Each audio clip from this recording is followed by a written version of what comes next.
우리가 읽은 요한계시록은 고난과 영광을 주제로 다루고 있습니다. 아마 지금 성경 요한계시록보다 더 어려운 교회와 어려운 가정과 어려운 나라는 단언하건대 없습니다.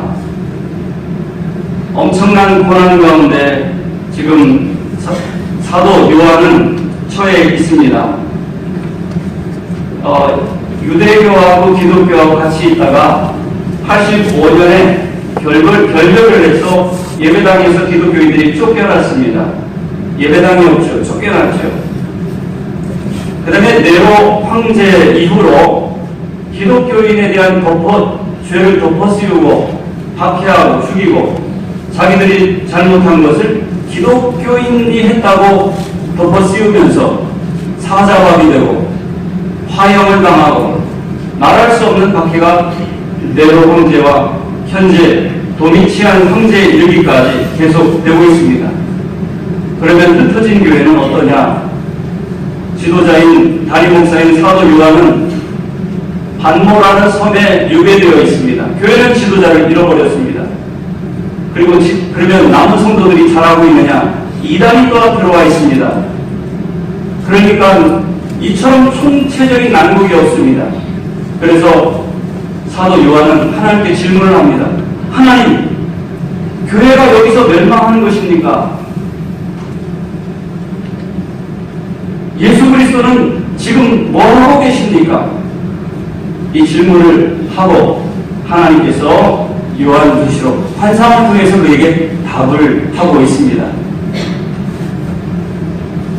우리도 사업이나 가정이나 교회가 어려움에 처할 때, 나라가 어려움에 처할 때 이대로 우리가 망하는 것인가? 우리 사업이, 우리 가정이 이대로 끝나는 것인가?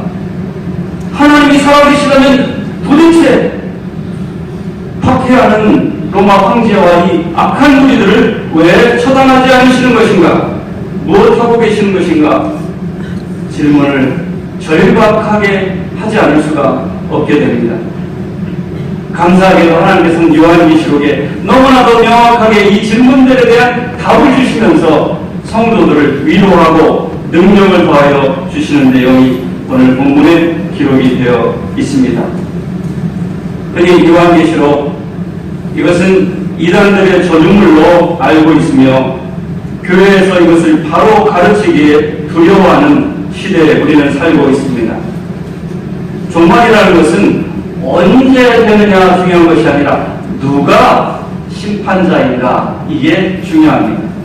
이단은 언제에 초점을 두지만 성경은 누가 심판하느냐에 초점을 둡니다. 이걸 꼭 기억하세요. 언제를 말하는 것은 반드시 이단입니다.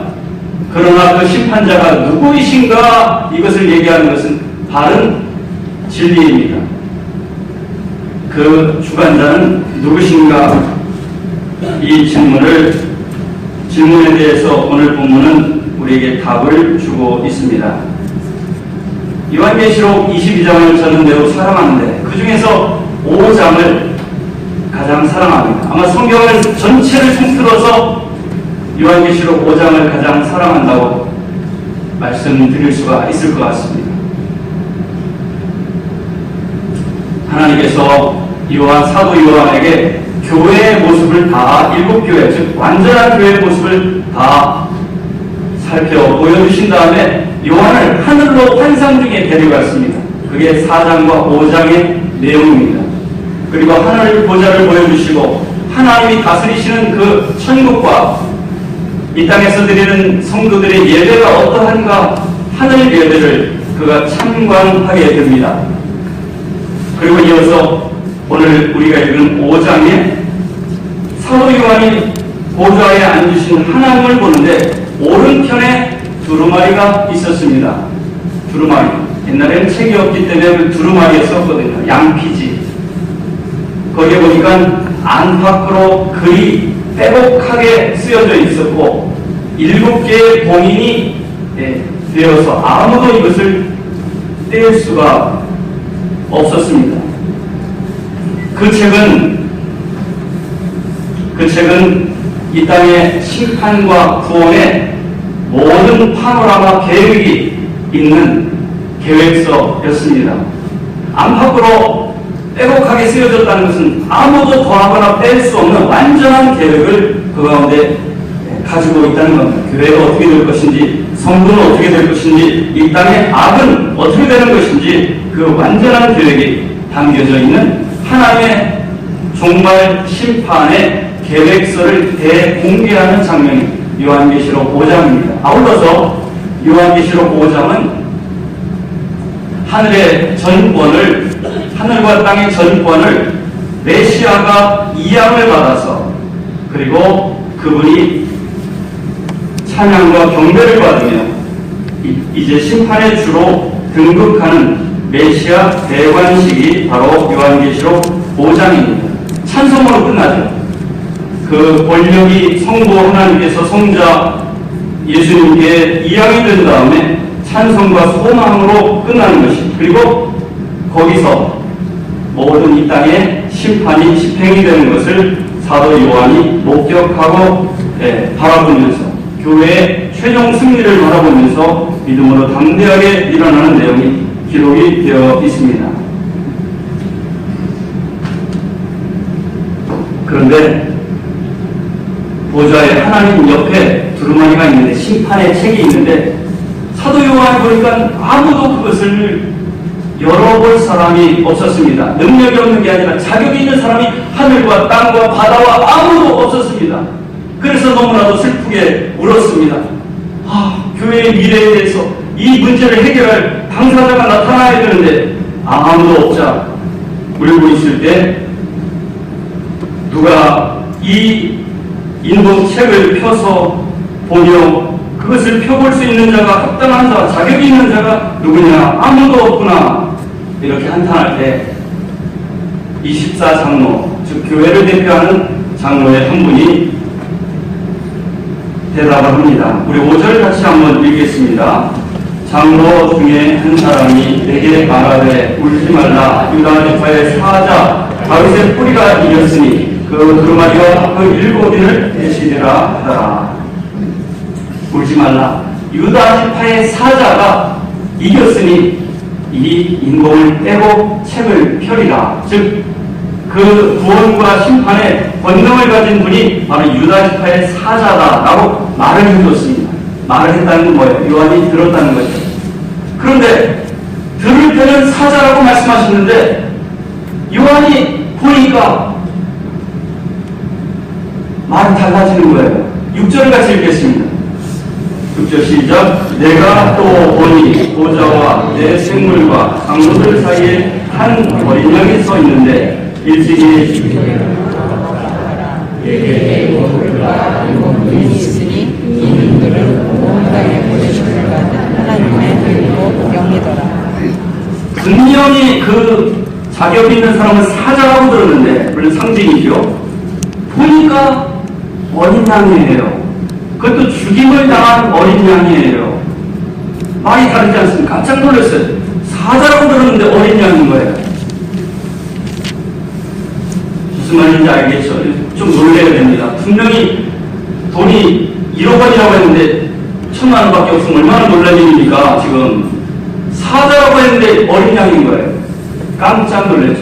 그런데 그 어린 양에게 놀라운 것은 7 뿔과 7 눈이 있고 온 땅을 관찰하고 7 영이시고 성령으로 권능으로 충만한 그런 어린 양이었습니다. 사자와 양 누굽니까? 지금 로마 박해 속에서 분명히 얘기하지 않지만 바로 죽임을 당하신 어린 양 예수 그리스도를 말하고 있는 것입니다. 우리가 신앙생활할 때 사자와 양을 기억하시기 바랍니다. 많은 사람들은 양만 기억합니다. 어린 양, 십자가 이것만 기억합니다.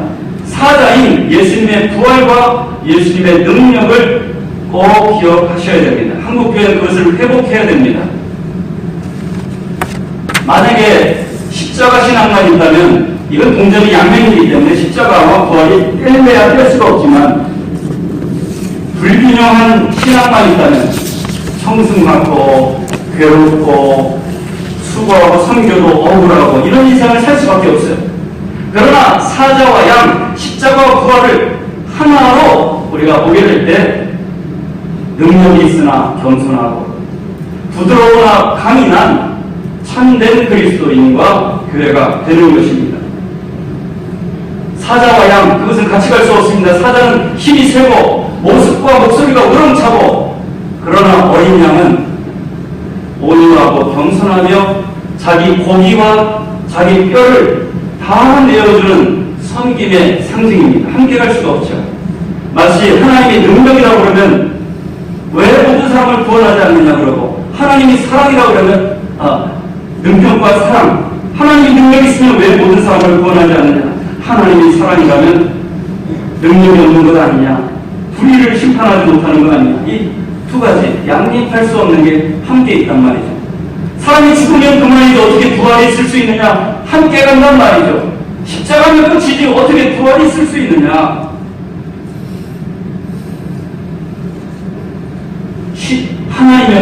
하나님이면 하나님이지 어떻게 그분이 인간이 될 수 있느냐. 하나가 될 수 없는 거죠. 사자와 양, 그런데 하나예요. 듣기는 사자라고 그러는데 보니까 어린 양이시더라, 이 말입니다. 이분이 바로 예수 그리스도, 믿음으로 이성으로 우리가 만나는 그리스도이십니다. 결국 하나 될 수 없는 것이 결합되어 탁월함을 가지고 계십니다. 예수님께서는 하나님이시지만 인간으로 우리에게 오셨습니다. 만약에 예수님께서 인간으로 오지 않으셨다면 십자가의 죽음이 피 흘린 것이 있을 수가 없죠. 인간이 아니었다면 피가 안 나왔겠죠. 그 보혈, 생명을 드리지 않았다면 하나님을 배반한 사람이 그것을 믿고 구원받을 수가 없겠죠. 십자가에 돌아가시지 않았다면 부활은 거짓이요 환상일 뿐이겠죠. 예수님이 인간 되심이 중요합니다.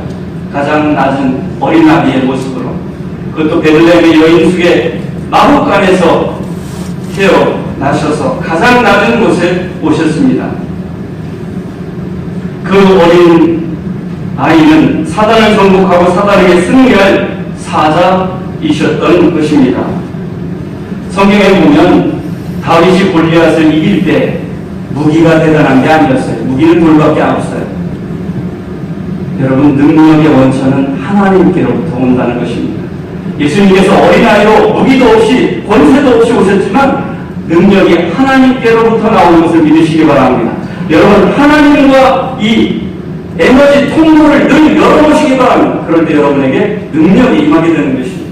여러분이 하나님과 통하게 되면 여러분은 사랑의 능력, 또 이 땅에 승리를 이루어가는 놀라운 능력의 사람 될 수 있는 것입니다. 예수님께서는 가난한 집에 오셨어요. 어떻게 알 수 있느냐면 누가복음 2장에 예물을 드린 거 보면 지극히 가난한 사람들이 드리는 세를 드렸어요. 그리고 30년 동안 목수일을 하면서 어머니 아버지를 봉양하고 순종하셨어요. 인간이셨습니다. 지극히 어린 양이셨습니다. 그러나 그 예수님은 사자의 모습을 순간순간 드러내셨습니다. 12살 때 예루살렘 성전에 가서 박사들하고 논의하는데 부모는 먼저 가고 박사들과 12살 된 소년이 얘기를 하는데 시간 가는 줄 모르고 거기에 하나님의 신성과 지혜가 이미 번득이는 사자의 모습으로 나타나셨습니다. 여러분, 성경을 보면서 아마 오늘날 많은 현대인들은 이성이 하나님이기 때문에 성경의 기적을 받아들이지 못할 거예요. 예수님이 무리를 걸으셨다든지 폭풍이는 바다를 잠잠하게 하셨다든지 병자를 고치셨다든지 안진뱅이를 일으키시고 눈먼 자를 뜨게 하시고 기모머리를 열게 하시는 그 능력, 그것은 사자이신 하나님의 속성인 예수 그리스도의 능력입니다. 세례받을 때 변화산에서 하나님의 음성이 들렸죠. 이는 내 사랑하는 아들이라, 다시 말해서 하나님의 아들이라는 음성이 들렸습니다. 예수님은 2000년 전에 오신 분이 아니라 그때 오셨지만 이미 창조 때 창세기에서 함께 성부와 성령과 성자 하나님이 창조하시고 수면에 운행하시고 모든 구원 계획을 함께 하셨던 하나님이십니다. 사자이십니다. 사자. 그런데 많은 교회가 양밖에 모르는 교인이 가끔 있는 것 같아요. 가끔. 하나, 예수님은 사자인 동시에 양이시라는 말씀입니다. 왜냐하면 하나님의 권능을 가지셨기 때문입니다. 우리 예수 그리스도에 대한 큰 그림을 다 그리는 우리 삼성교회가 되기를 원합니다. 그리스도는 가장 높으신 분입니다. 가장 높으셔서 모든 왕과 권세자들보다 높으시고 하늘과 땅의 주인이심으로 말미암아 그리스도를 방해하거나 대적할 사람은 단 한 사람, 한 세력도 없는 것입니다. 그러나 그리스도께서는 무한히 낮아지셨습니다.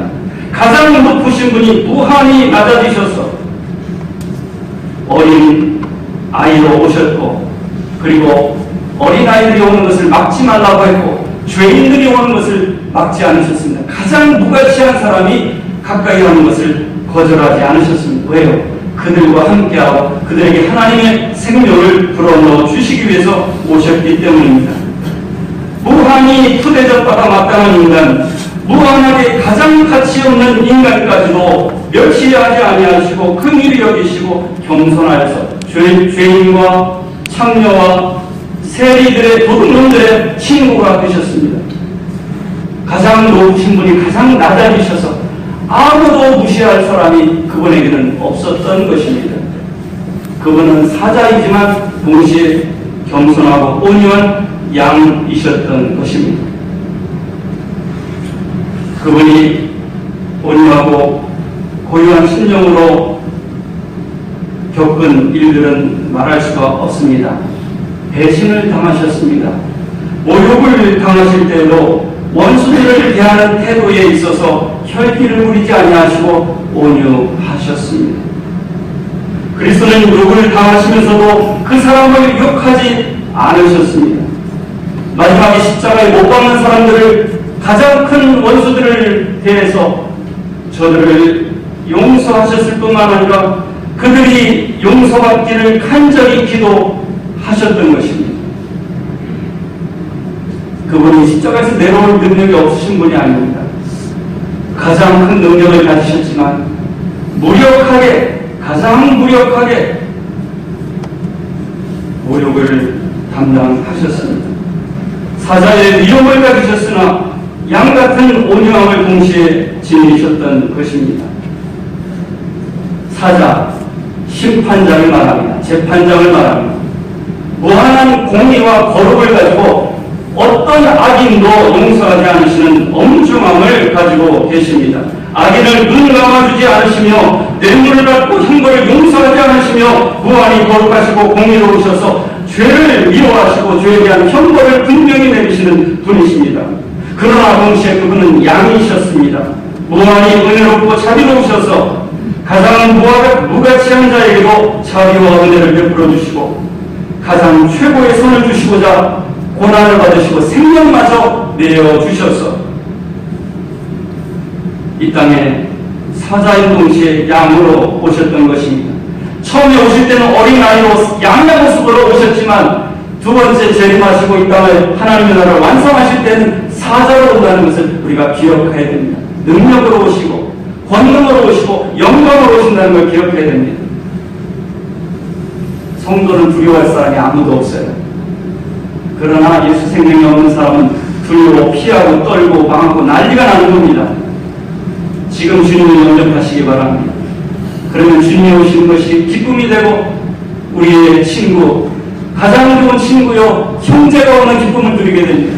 그러나 이 땅에서 구원받을 기회를 놓치게 되면, 복음의 은혜를 거부하면, 불순종하면 주님이 사자로 심판자로 오실 때 견뎌낼 사람은 아무것도 없으며 악과 사단은 더 이상 자리가 없게 되는 것입니다.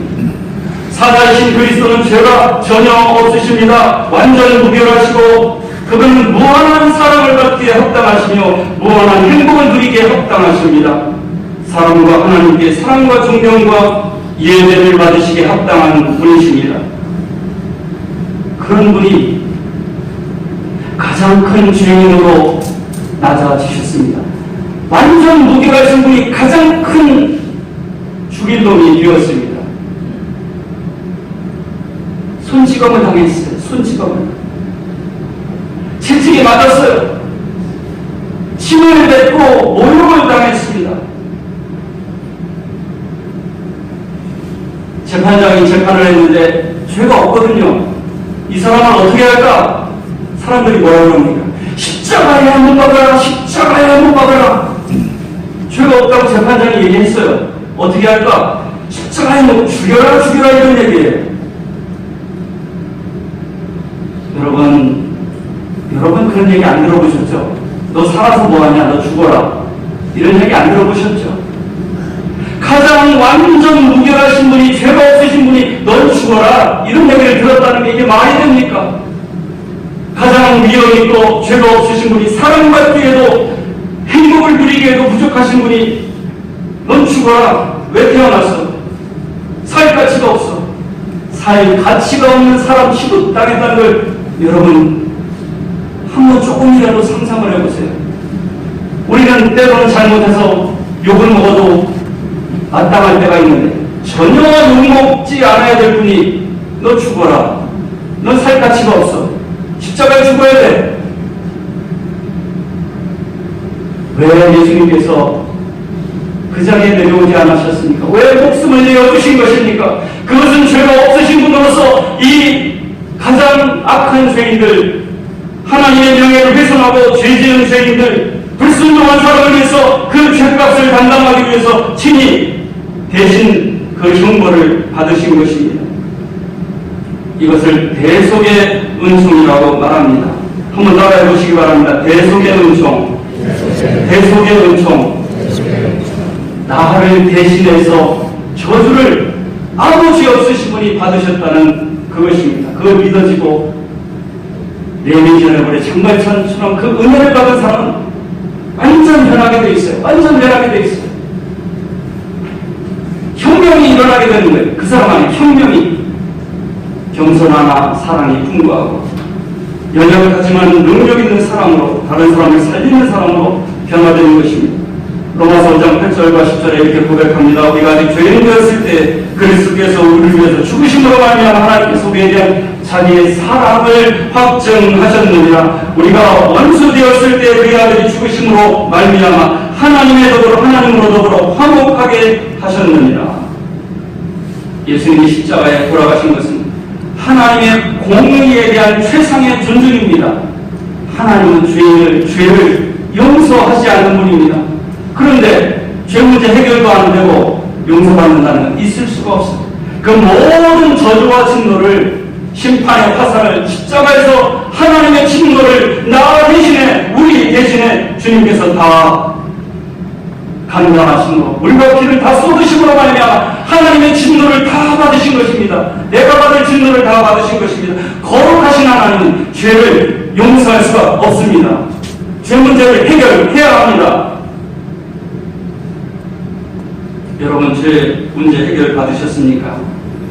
여러분의 능력으로 안 됩니다. 하나님의 완전한 구원의 길을 받아들이는 가장 쉬운 길을 거부하는 것이야말로 가장 큰 죄인이며 하나님의 사랑에 대한 모독이 아닐 수가 없는 것입니다. 하나님의 원수들에 대해서는 다시 자기의 피를 흘림으로 말미암아 하나님의 명예를 손상시킨 자들을 사랑한다는 것을 십자가에서 나타나 보이시고 물과 피를 다 쏟으시고 대신 하나님의 심판을 받으셨던 것입니다. 모든 인간은 죄를 범하였으며 하나님의 심판대 앞에 서게 됩니다.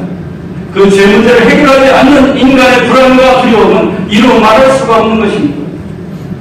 평안하다 하지만 영혼의 구원을 받지 못한 사람의 인간의 평안은 있을 수가 없다는 것이 정신분석학자들과 심리학자들이 다 같이 말하고 밝히고 있는 부분입니다. 그분은 십자가에 달리셨으나 사탄은 예수님을 삼키셨으나 요나를 삼킨 큰 물고기처럼 3일밖에 삼킬 수가 없었어요. 너무 속이 내가 소화시키기에는 부담하니까 요나를 니느웨에 토해낼 수밖에 없었던 것처럼 사탄은 하나님 아들 예수님을 이 땅에서 십자가의 길을 가는 거, 순종의 길을 가는 거 다 막아보려고 해도 막을 수가 없는데 사탄의 아들인 죽음이 예수님을 삼켜버렸으나 소화시키려고 하는데 3일밖에 품지는 못하고 토해낼 수밖에 없었습니다. 그것이 부활입니다.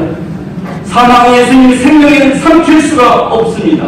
여러분, 죽음은 모든 것을 삼키지만 죽음은 생명이신 하나님을 삼킬 수가 없다는 것을 믿으시기 바랍니다.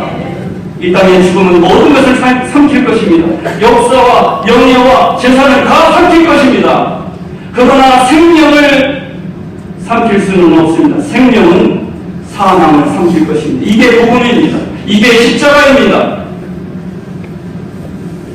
주님은 부활하셨습니다.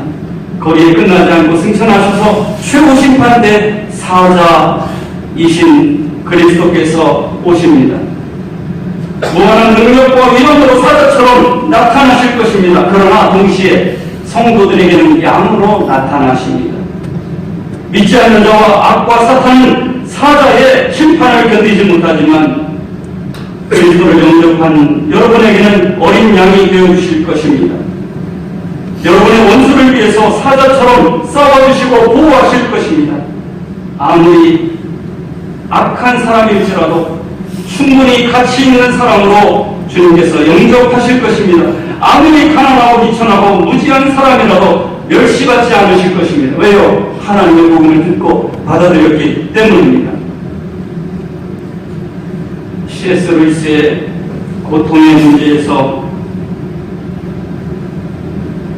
믿을 수 없는 얘기를 합니다. 여러분 잘 들어보시기 바랍니다. 우리 같은 피조물이 창조자의 눈에 그토록 엄청난 가치를 지니는 이유를 인간의 이성으로는 설명할 길이 없습니다.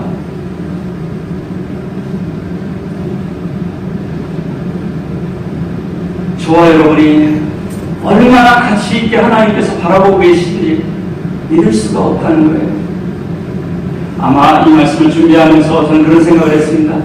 우리가 미워하는 사람이지요. 예수님께 가서 그 사람은 미워하는 사람이지만 예수님을 믿는 사람이 막 정죄를 하는 거예요. 저 사람은 아주 못된 사람이고 사람들 자격이 없고 아주 망해도 싼 사람입니다. 아무리 사탄이 정죄해도 예수님께서는 그래도 내 자녀다. 나는 그를 축복한다. 여러분 주님의 마음을 가지시기 바랍니다. 저 사람은 넘어져도 싸지 않습니까? 주님은 안 그렇습니다. 그 사람은 얼마나 귀하게 보는지 우리가 볼 때는 푸대접받고 가치 없고 무시당해도 마땅한데 주님의 눈에는 그 사람이 가장 존귀한 사람으로 보인다는 거예요. 그래가지고 주님한테 일러야 소용이 없어요.